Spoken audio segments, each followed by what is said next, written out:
What's up, guys? So, here we are with the Brian Laundry notebook. Did he write it? I don't know. We'll be the judge of that at the end of the video here. But I got this transcript up here on my computer, so I'm gonna read it to you because it's kind of hard to read. Like, unless you really want to put the time and effort in to read that, it's kind of hard to read. But let's go. Let's go with this. Let's see. Gabby, I wish I was right at your side. I wish I could be taken to you right now.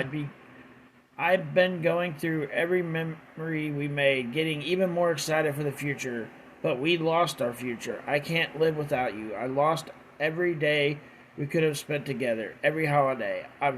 I'll never get to play with uh ineligible again. So probably kids. Never. Let me see if I can find it. Never get.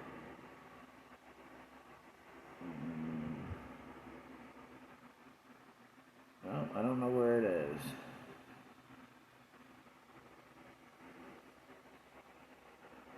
Anyways, apparently they can't figure out what the word is. Never go hiking with TJ. I love you more than anything. I can't bear to look at our photos to recall great times because it is why I cannot go on. When I close my eyes, I will think of laughing on the roof of the van, falling asleep to the side of ineligible at the Crystal Geyser. I will always love you. So there's some things that you can't really read apparently. And then it goes on to the next one, which I do have right here. If you were reading Gabby's journal, looking at photos from our life together, flipping through old cards, you wouldn't want to live a day without her. Knowing that every day you'll wake up without her, you wouldn't want to wake up. I'm sorry to everyone this will affect. Gabby was the love of my life, but I know adored by many. I'm so very sorry to her family because I love them. I'd consider her young siblings my best of friends. I'm sorry to my family. This is a shock to them as well as terrible grief. So, is that the end of this one? Yep. Okay, so we can go on to the next one. They loved us as much, if not more, than me. A new daughter to my mother, my aunt, an aunt to my nephews. Please do not make this harder for them. This occurred as an unexpected tragedy, rushing back to our car, trying to cross the stream of, and then they couldn't read whatever it said there, before it got too dark to see, too cold. I hear a splash and a scream. I could barely see. I couldn't find her for a moment. Shouted her name. I found her breathing heavily, gasping. She was freezing cold. The blazing hot natural park in Utah. Okay, so that should get us to the next one. In Utah. The temperature had dropped to freezing and she was soaking wet.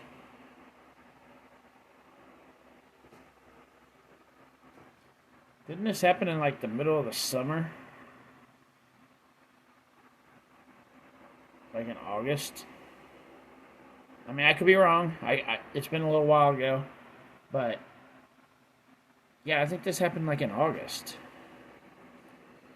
But he put the temperature had dropped to freezing and she was soaking wet. I carried her as far as I could from the stream towards the car, stumbling a saucity in shock when my ineligible and I couldn't safely carry her.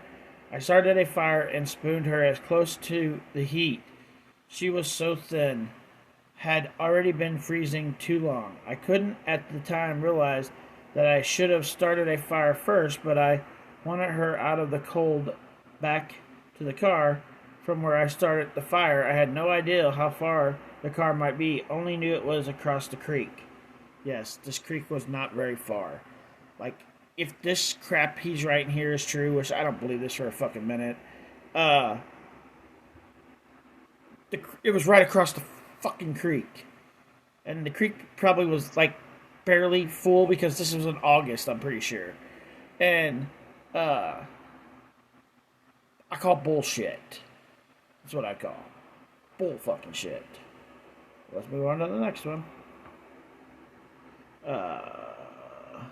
When I pulled Gabby out of the water, she couldn't tell me what hurt.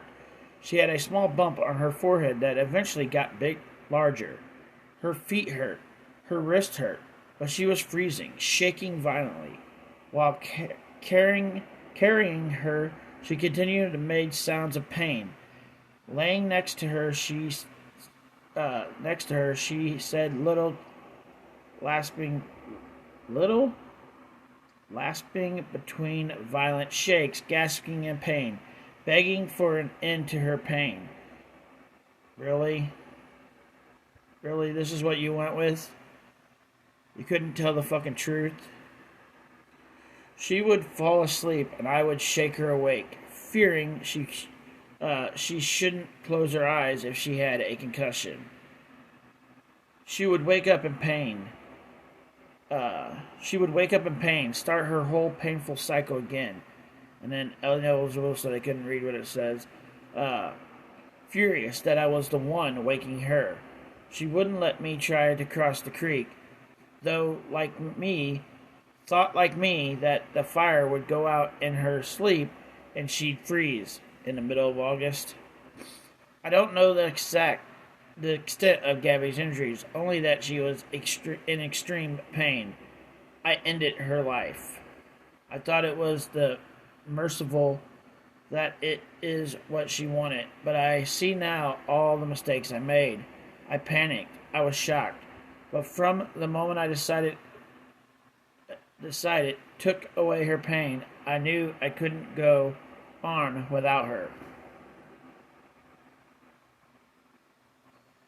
Alright, let me finish this because now it's pissing me off. But I rushed home to spend any time I had left with my family.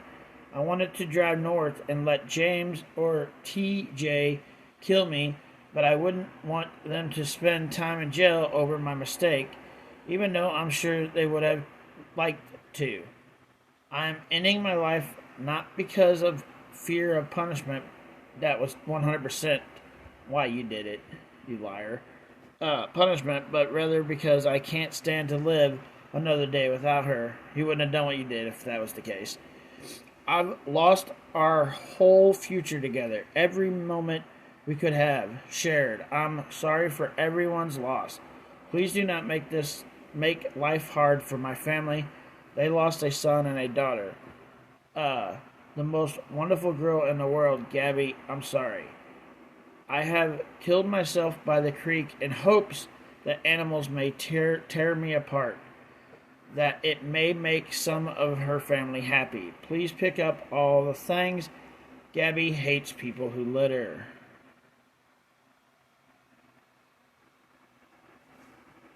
This is not what happened, guys. I'm sorry. Bullshit.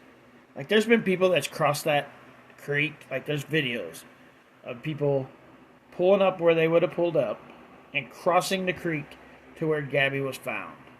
And we're talking like in November, December, when the water was up some. And the water was still only this deep. Like, so in August, it would have been even less water probably. So, yeah, I call freaking bullshit on all of this.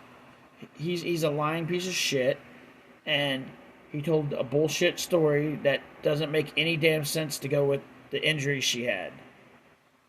Yeah, this is crap. What do you guys think? Comment below and let me know.